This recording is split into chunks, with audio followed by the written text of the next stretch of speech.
The Richest Man in Babylon Part 6. The Walls of Babylon. Old Banzar, grim warrior of another day, stood guard at the passageway leading to the top of the ancient walls of Babylon. Up above, valiant defenders were battling to hold the walls. Upon them depended the future existence of this great city with its hundreds of thousands of citizens.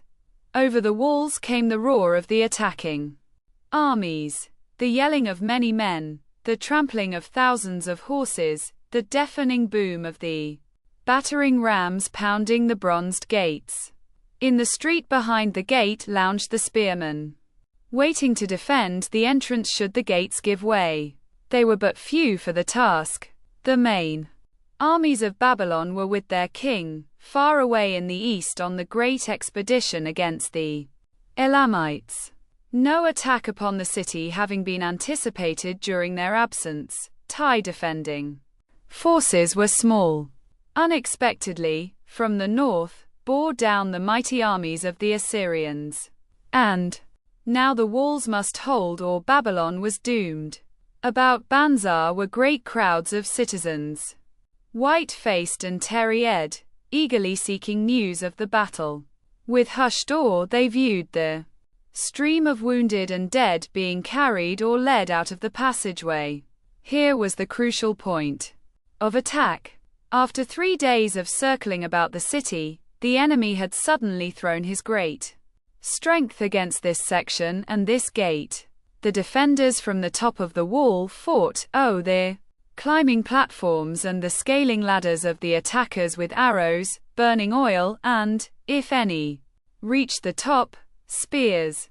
Against the defenders, thousands of the enemy's archers poured a deadly barrage of arrows. Old Banzar had the vantage point for news. He was closest to the Con ICT and RST to hear of each fresh repulse of the frenzied attackers. An elderly merchant crowded close to him, his palsied hands quivering. "And quot? Tell me, and quot?" he pleaded. "And quot? They cannot get in. My sons are with the good king. There is no one to protect my old wife. My goods, they will steal all. My food, they will leave nothing.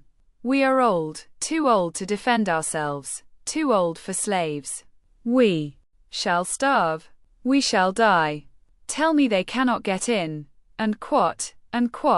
Calm thyself, good merchant. And quot? The guard responded. And quot? The walls of Babylon are strong. Go back to the bazaar and tell your wife that the walls will protect you and all of your possessions as safely as they protect the rich treasurers of the king. Keep close to the walls, lest the arrows ying overstrike you." And quot?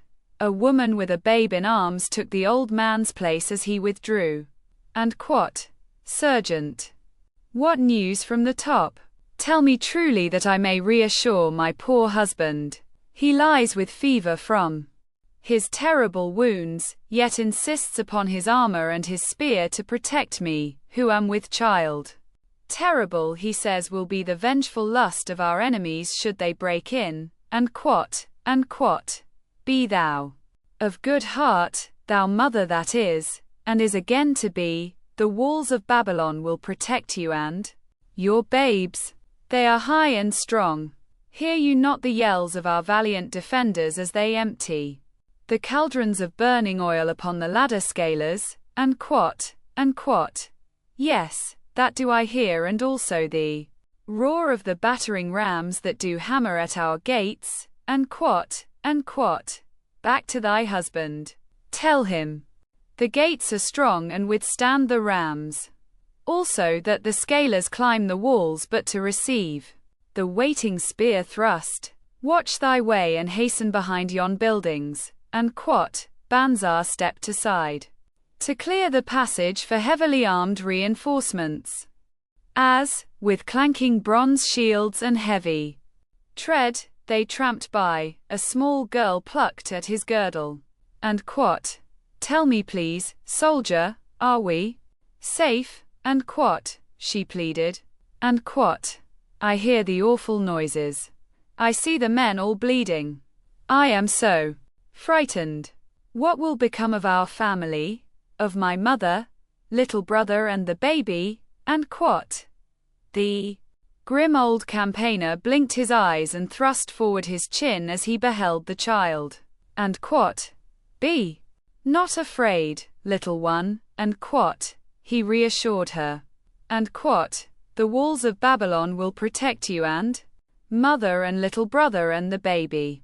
It was for the safety of such as you that the good Queen Semiramis built them over 100 years ago.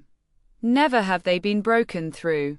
Go back and tell your mother and little brother and the baby that the walls of Babylon will protect them and they need have no fear. And quot, day after day old Banzar stood at his post and watched the reinforcements lead up the passageway, there to stay and GHT until wounded or dead they came down.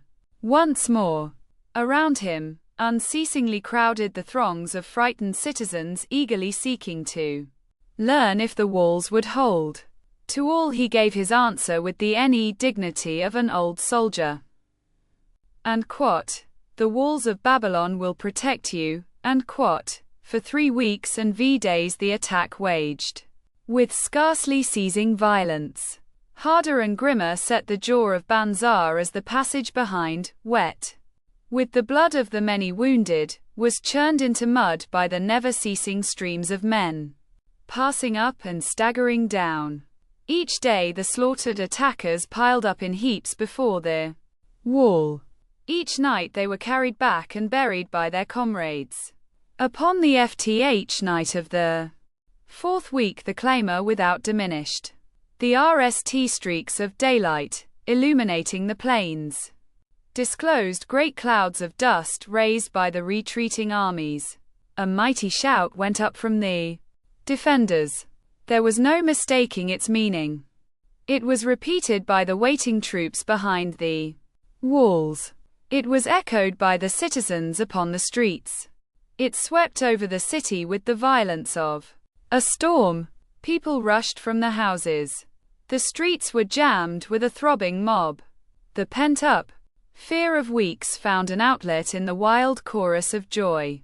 From the top of the high tower of the Temple of Bel burst forth the aims of victory. Skyward floated the column of blue smoke to carry the message far and wide. The walls of Babylon had once again repulsed a mighty and vicious foe, determined to loot her rich treasurers and to ravish and enslave her citizens. Babylon endured century after century because it was fully protected. It could not afford to be otherwise. The walls of Babylon were an outstanding example of man's need and desire for protection. This desire is inherent in the human race. It is just as strong today as it ever was, but we have developed broader and better plans to accomplish the same purpose. In this day, behind the impregnable walls of insurance, savings accounts and dependable investments, we can guard ourselves against the unexpected tragedies that may enter any door and seat themselves before any fireside. We cannot afford to be without adequate protection. If you like our content, please like and subscribe for more videos.